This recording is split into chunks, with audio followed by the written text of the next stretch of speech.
No vídeo anterior eu falei sobre as espécies de dolo. Hoje eu vou falar, mesmo que rapidamente, como é sempre o objetivo dos nossos vídeos, as espécies de culpa. Claro, não vou falar sobre todas as espécies de culpas, mas vou falar sobre as três mais importantes.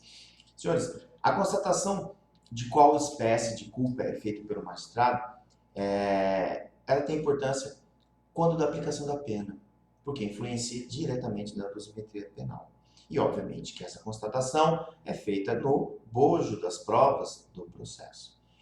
Existem, doutrinariamente falando, outras espécies além dessas que eu vou falar para vocês, mas eu vou trazer aqui as três mais importantes, as que eu reputo as mais importantes. Primeira é a culpa inconsciente.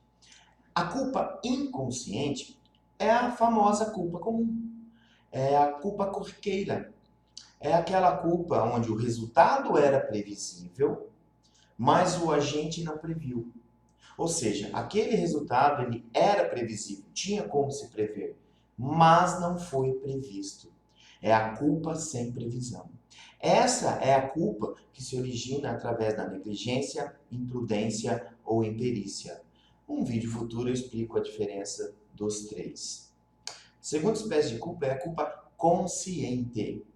A culpa consciente, o resultado é previsível, ele foi previsto pelo agente, mas o agente ele acreditou sincera e honestamente que esse resultado não iria ocorrer. Porque esse agente ele confia nas suas aptidões físicas, técnicas e de conhecimento. Então, nessa culpa, a culpa consciente, por isso consciente, o agente, crê, apesar de ser previsível e ser previsto, o agente crê fielmente que aquele resultado que foi previsto não irá acontecer, não irá ocorrer. Não vai se concretizar, porque ele acredita que vai conseguir evitar a sua ocorrência. A diferença da culpa consciente para o dolo eventual é subjetiva, e esse será o tema do nosso terceiro vídeo sobre esse assunto, no futuro próximo.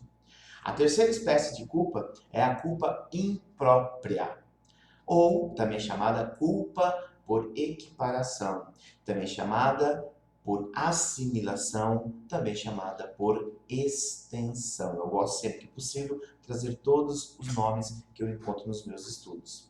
Nessa espécie de culpa, a mais famosa nomenclatura é culpa imprópria.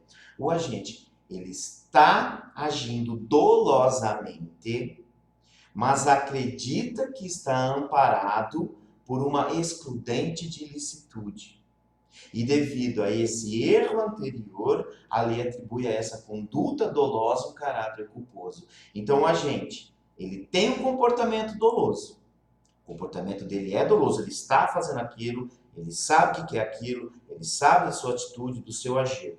Mas por erro precedente, lhe é atribuída a culpa. É um pouco esquisito, é? Porque ele age dolosamente, mas a lei confere a esse agir doloso o caráter culposo. É como se ele estivesse agindo culposamente. Então, esse erro fez esse agente compreender mal toda a situação, todo o contexto fático. Por exemplo, você está na sua casa de madrugada e a porta começa a mexer.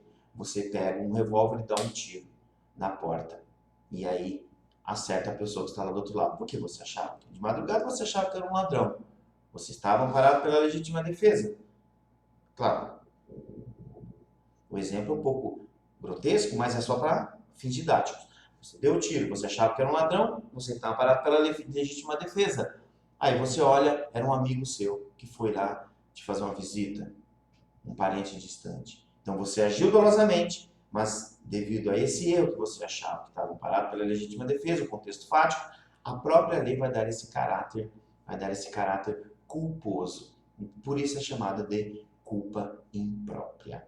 Próximo e último vídeo sobre o tema, eu vou falar da diferença entre o dolo eventual e a culpa consciente, que com certeza gera muita confusão em todos nós, estudantes do direito.